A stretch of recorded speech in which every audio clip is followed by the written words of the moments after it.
Anything else that kind of came up quite regularly, or it was kind of a common thing?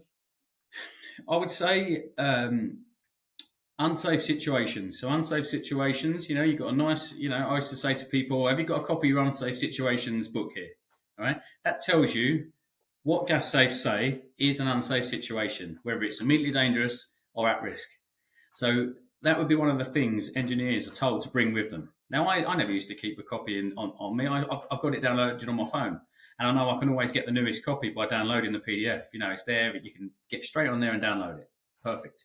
You can look through it. The amount of people, when I questioned them on some unsafe situations, this was a big thing for me because I probably am guilty of this before I was an inspector, of over categorising a safety issue because I didn't want to leave something that I thought was potentially dangerous, and you go down that route of going, yeah, but I want to sleep at night.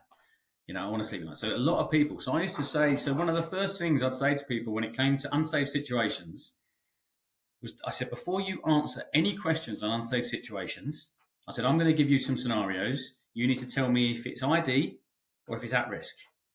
And I say to them, before you do that, just want to picture yourself in front of an appliance, right? And it's got a safety issue.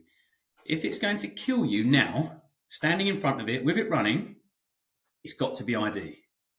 If it's not going to kill you now, but it might kill you tomorrow or the day after, it has to be at risk. I'd say to them, is it going to kill you now? And that was always, and they go, well, that makes sense. Because people are too quick to jump on, well, that's pretty bad. I'm going to have to ID this, cap the boiler off. It's quite tricky though. Like if you're a new engineer, let's say you're freshly out, you're a little Yeah. bit it's on the border, and you want to sleep at night, and you Yeah. don't want to kill anyone. So how do you kind of judge, or to deal with that? Yeah, that is difficult because you've got what the regulations say on one. The way I looked at it, you've got what the regulations say on one side, and then you've got common sense on the other side.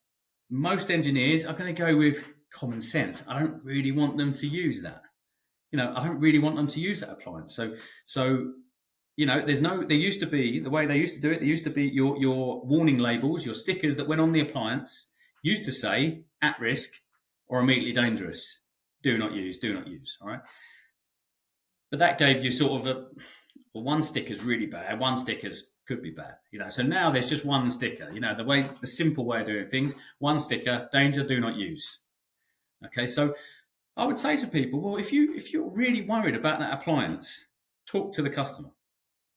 You're going to turn it off before you leave anyway. You're going to turn it off because that's what if it's at risk, you're going to turn it off. If it's ID and you're 100% it's ID, you're capping it. They can't use it. It's gonna hurt someone. For me, it comes down to how you talk to the customer. Now, you might get a customer, you tell them their boiler's at risk. It might be just flue readings are slightly out. Nothing absolutely horrendous, but potentially it's got the potential to be dangerous. Yeah, it's not going to kill you today, but Yeah. it might kill you. But it might, yes. It could get worse. It could get worse. It could all of a sudden, but you'll find some customers will say, no, we're not using the boiler. Brilliant. Brilliant. They're so petrified. So again, it's how you talk to the customer. If you've got something and you just think, yeah, I just really don't want to leave it on. I do not want to leave that property with them having the ability to turn the appliance on, even though they technically can, then it's how you portray the severity of it. Like I say, they just see a warning notice. They see a label that says danger, do not use. So most people, common sense says, I probably shouldn't use it until it's fixed. There's a hint there in this somewhere. Yeah.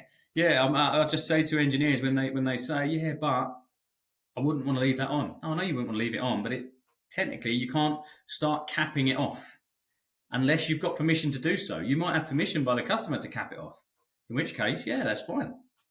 But that's the difficult thing. It's getting the right. It's categorizing the